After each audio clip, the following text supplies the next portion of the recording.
I robbed a grave last night. What I found buried inside horrified me. I know what accusations you're already forming in your mind. I have heard them all before. And hey, maybe you're right. I will be the first to admit that I am too lazy to get a real job. But excuse me for not wanting to wither away in some bleak office space. Maybe I am morally compromised as well. But bills need to be paid, and I have a wife currently going through chemo. Hell, you probably read the title and felt some level of satisfaction that I encountered something evil. That's karma, and I was definitely asking for it. I wouldn't expect any other reaction. Trust me, I am aware that those in my profession are frowned upon. We are the lowest of thieves. But please, give me a chance to ease at least some of your concerns. One, I do not rob the graves of those recently deceased. I stick to graves that have been around for at least a quarter of a century. 2. If the deceased was young at the time of death, I do not rob their grave. 3. If there are signs of recent care, such as flowers, I will leave the grave alone. 4. No mausoleums. I will not divulge my reasoning on this one. Trade secret. I do my research and prioritize the graves of those who are either quite wealthy in life or had a criminal background. So you see, I am not that bad of a guy. I don't deserve what's happening to me. And if any of you have advice on what to do, then please offer it. Because I am scared, and I feel very alone right now that I'm thinking about it. This is how those first astronauts must have felt when they first entered the void and gazed upon the precipice of a new age.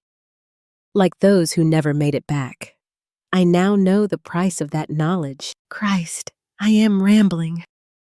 I will start at the beginning. The job began like any other. I had done some initial scouting in the days leading up to the heist and got a feel for what hours would have the least amount of people present. Then, I did research into the various people buried there via the computers and resources at the local library and picked out a couple of graves that had a higher probability of riches being buried inside. One name stood out in particular, Berthold. He had been a very wealthy tradesman in the 1800s, having made most of his fortune in the procurement and distribution of whale oil, narwhal horn, and various textiles. A rather unsavory fellow. He died alone.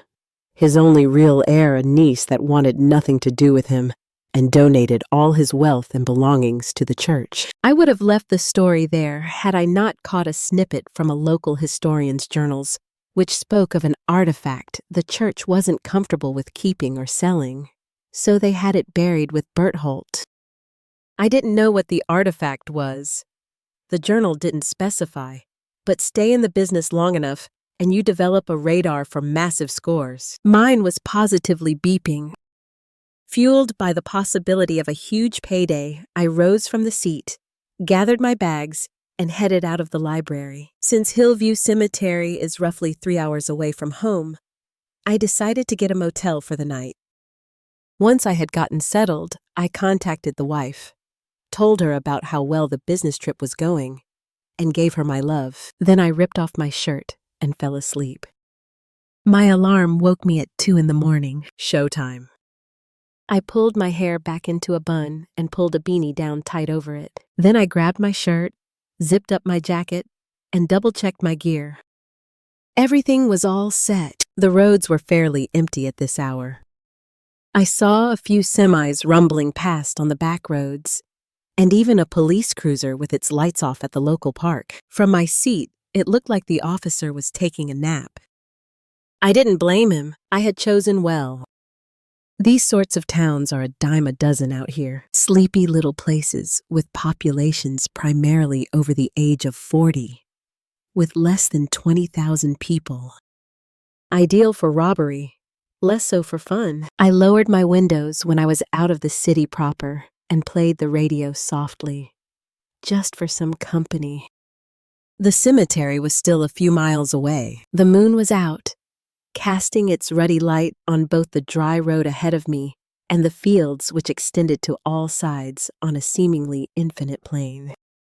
I could hear coyotes howling in the distance, their songs carrying perfectly due to it being a cool, clear night. Altogether, it was eerily beautiful. One of those evenings better suited for roasting marshmallows around the campfire than black work such as this. A familiar gap opened up in my chest. Decades ago, I sat around campfires and told the boys around me I would be an astronaut one day. I wonder what they ended up making of themselves. I wonder what they and my kid self would think about what I became instead. Here's the truth. I had the desire, but not the brains. Maybe if there were adults in my life who believed in me, I could have still done it. But that wasn't my lot. We all have our places in life, and the sooner we accept it, the less pain we will deal with. But I can't help but ask myself, just because I was born stupid, does that mean I don't deserve to see the stars? A large hill rose up in the distance, the only break within the dull flatness for miles. I cut the radio and rolled up the windows. Hill view. Never had I seen a cemetery quite like it. Tombstones wrapped around its bulkage like dozens of necklaces. And at the very top was a bent tree carved with the names of hundreds of sweethearts. I passed by the padlocked iron gates and drove until I reached an unmarked side road. I would have preferred to kill my lights at this point, but the road had the odd ditch here and there, along with large rocks and other scattered debris. I must admit that a thrill rose within me as I made my way further in through the encroaching mists and winding curves. I was dialed in a way I never could be during the day, my eyes constantly scanning the environment, wary for others. I eased my foot on the pedal and steered around a corner, only to slam on the brakes. There was a tree lying across the road, thick enough to be the height of my chest. I stared at it in confusion. I had been here not 6 hours earlier, and this road was clear. Swearing. I got out of my truck and walked over, patting the hunting knife at my hip to reaffirm it was there. I knew I could climb the tree just fine. I just couldn't make sense as to how it got there. You see, this tree was solid oak, and by the looks of it, fresh. Now that may seem odd to you, and you would be right to feel that way. But what should cause your arms to go all bumpy is that there are no damn oak around here, only fruit and nut trees. I should have left. I went so far as to get back in my truck and start backing up. Then I remembered rent was due this month. Beth was counting on me, sighing. I parked, swung my pack over my shoulder, and continued on foot. The rest of the road was clear outside of the odd coyote out for an evening stroll. These ones were braver than I was used to. I recall one of them stopped and stared at me as I walked past. It was a calm creature and bright, too, judging by the glint in its eyes. It flicked bat-like ears at me and sauntered off. I chuckled. I liked those critters. In fact, they reminded me of myself, drifters in the dark. It was the devil's hour by the time I took my first steps onto the hill. The mist was so thick I could hardly see more than 5 feet in any direction. So I moved gingerly, a walking stick tapping the ground before me. I took care to avoid stepping on any graves and paid close attention to even the faintest of sounds.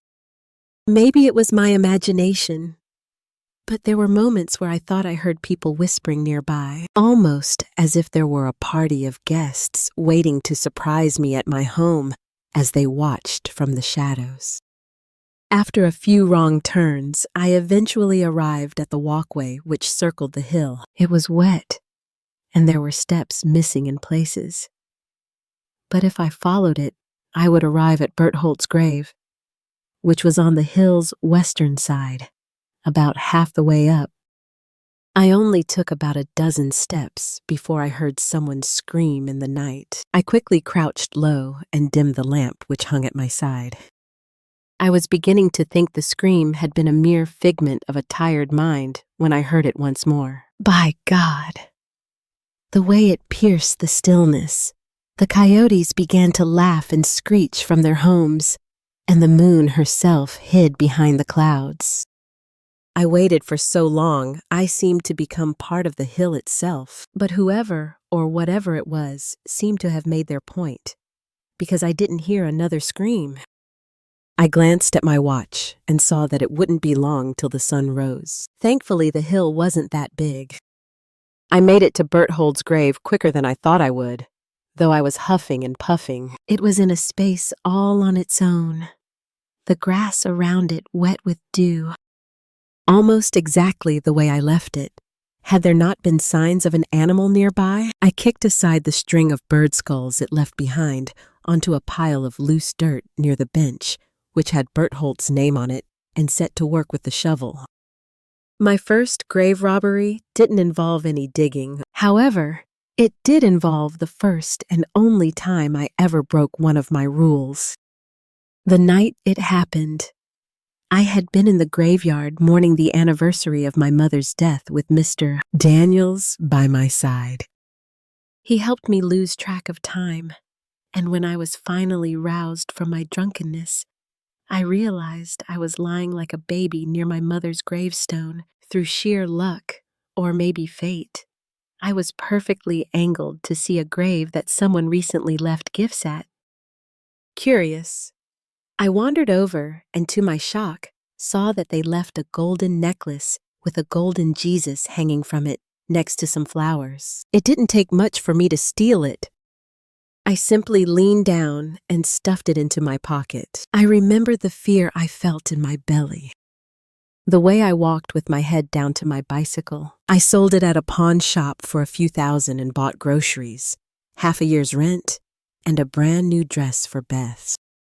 It was more money than I ever made working at the car wash, and way quicker too. I told the wife it was some inheritance from an uncle who died recently when she asked.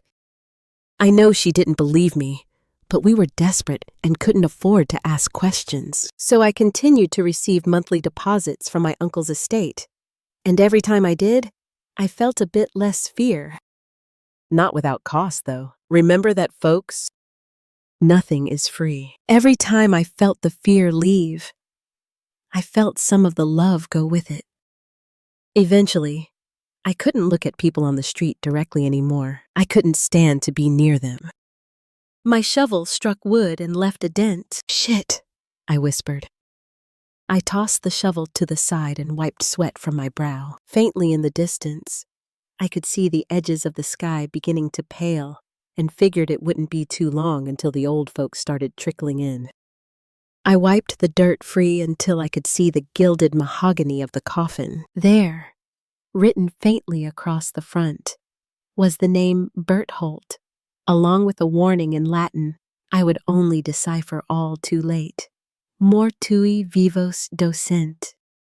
With my tools, I cracked the padlocks which sealed it, and after taking in a steadying breath, threw it open, a wide grin on my face at the prospect of treasure. I took in the corpse's boots, jeans, and blood-soaked jacket, and felt my smile fade away when I saw his face.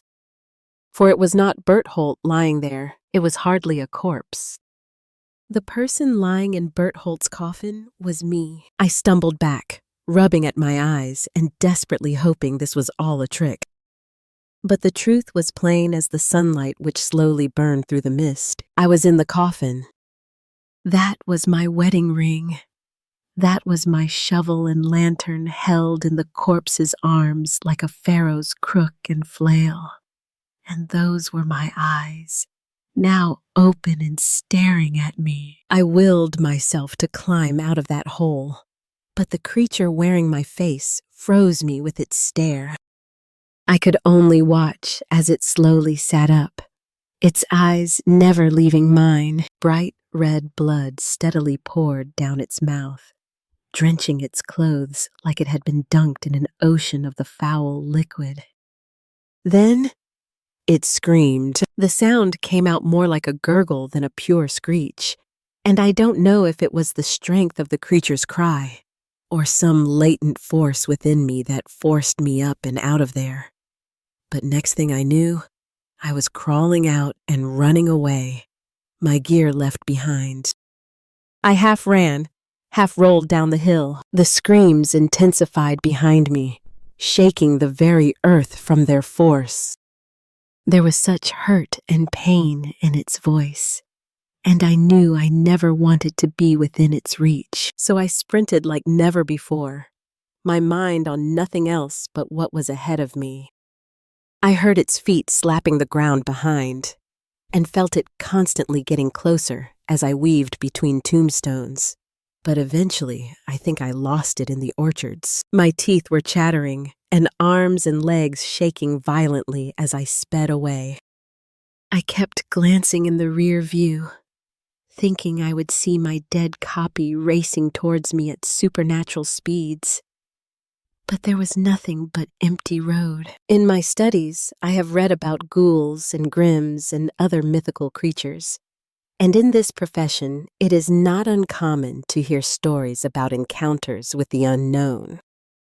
I never gave them much credence. Why believe these things protect the dead, who they can do nothing for, and not the living, who suffer every day? I reassured myself on the drive home of this, and figured it must have been a guilt-induced hallucination. Hell, I even began to feel better as I walked up to the door. After eating some breakfast and taking a hot shower, I walked into the living room and felt a curious draft of air. The front door was open. "Beth, that you?" I said. I whipped around when I heard something shuffle behind me. I swallowed, throat suddenly dry, and began to walk backwards. "Beth," I said again. The front door slammed shut. I could see the front porch through the living room window, and there was no one out there. Then a glass shattered in the kitchen. That was it. I sprinted for the door, knowing that Beth wouldn't joke like this, and stepped outside into a mound of dirt that sent me flying onto the pavement. I cried out in pain and held my leg to my chest. Ankle sprain. But that pain was soon forgotten by the sight of what was standing at the far end of my home, a perfect replica of myself. All cleaned up and dressed in fresh clothes. The only thing off about it was the emptiness in his eyes. I screamed, and it smiled. To be frank, I don't know how I got into my truck or how I was able to contact my wife and tell her to stay at her sister's and not come home for a while. There was no thought to it, just pure mechanical movement as my mind oscillated between fear and doubt and loathing. So here I am now, typing away at a computer in a public library a few towns over. I have spent nights in my truck, parked where I am never too far away from others, constantly on edge. The screams are getting closer no matter what I do, and I fear that I have damned myself to a life of constant running. If only there was some way I could go back and undo everything. Please. If anyone knows what this creature is, and if I can do anything to be free of it, tell me, because I miss my wife, and I want to go home.